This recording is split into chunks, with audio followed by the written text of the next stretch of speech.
सभी को राधे राधे, हरे कृष्णा। आज हम सुनेंगे अगहन मास में सुनी जाने वाली तपसी और लपसी की कहानी।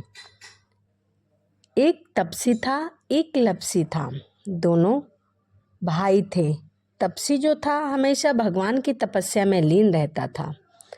वहीं जो लपसी था वह रोजाना 1.25 सेर की लपसी बनाकर भगवान का भोग लगाकर और खा लेता था, यानी कि जीम लेता था। एक दिन दोनों लड़ने लगे। तपसी बोला, मैं रोज भगवान की तपस्या करता हूँ, इसीलिए मैं बड़ा हूँ। परंतु लपसी बोला कि मैं रोज भगवान को 1.25 सेर लपसी का भोग लगाता हूँ, इसीलिए मैं बड़ा हूँ। दोनों भाई आपस में लड़ रहे थे। लड़ते लड़ते कुछ समय बीत गया। तभी नारद जी वहाँ से गुजर रहे थे। उन्होंने देखा कि तपसी और लपसी दोनों काफ़ी देर से लड़ रहे हैं। उन्होंने तपसी और लपसी से पूछा कि तुम दोनों भाई क्यों लड़ रहे हो? आखिर तुम्हारे लड़ने का क्या कारण है? तपसी ने खुद को बड़ा होने का कारण बताया और लपसी ने खुद को बड़ा होने का कारण बताया। तभी नारद जी बोले कि मैं तुम्हारा फैसला मैं कर दूंगा। दूसरे दिन लपसी और तपसी नहाकर अपनी रोज की भक्ति करने आए। तभी नारद जी ने छुपकर 1.25 करोड़ की एक एक अंगूठी उन दोनों के आगे रख दी। तपसी की नज़र जब अंगूठी पर पड़ी तो उसने चुपचाप अंगूठी उठाकर अपने नीचे दबा दी। लपसी की नज़र जब अंगूठी पर पड़ी, लेकिन उसने अंगूठी पर बिल्कुल भी ध्यान नहीं दिया और वह भगवान को भोग लगाकर खुद लपसी खाने लगा, जैसा कि वह प्रतिदिन करता था। नारद जी सामने आए तो दोनों ने पूछा कि हम दोनों में बड़ा कौन है?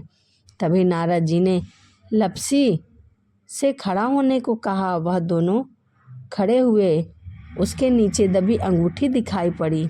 नारद जी ने तपसी से कहा, तपस्या करने के बाद भी तुम्हारी चोरी करने की आदत नहीं गई है, इसीलिए लपसी बड़ा है और तुम्हें तुम्हारी तपस्या का कोई भी फल नहीं मिलेगा, क्योंकि तुम चोरी करते हो। तपसी बहुत ही शर्मिंदा हुआ और वह भगवान नारद जी से माफ़ी मांगने लगा। उसने नारद जी से पूछा कि मेरी तपस्या का फल कैसे मिलेगा?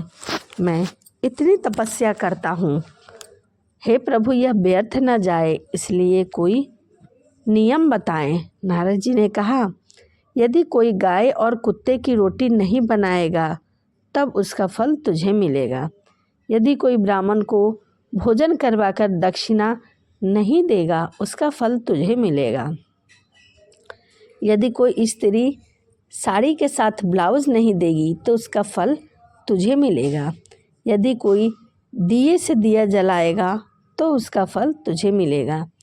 यदि कोई सारी कहानियों को सुनेगा परंतु लास्ट में तुम्हारी तपसी और लपसी दोनों भाई की कहानी नहीं सुनेगा तो उसका फल तुम्हें मिलेगा। उसी दिन से हर व्रत कथा कहानी के साथ तपसी और लपसी की कहानी सुनी जाती है। तो यह है तपसी और लपसी की कहानी। वीडियो आपको कैसी लगी कमेंट ज़रूर करिएगा। तो चलिए इसी के साथ वीडियो को यहीं समाप्त करते हैं और मिलते हैं अगली वीडियो में। सभी को राधे राधे, हरे कृष्णा।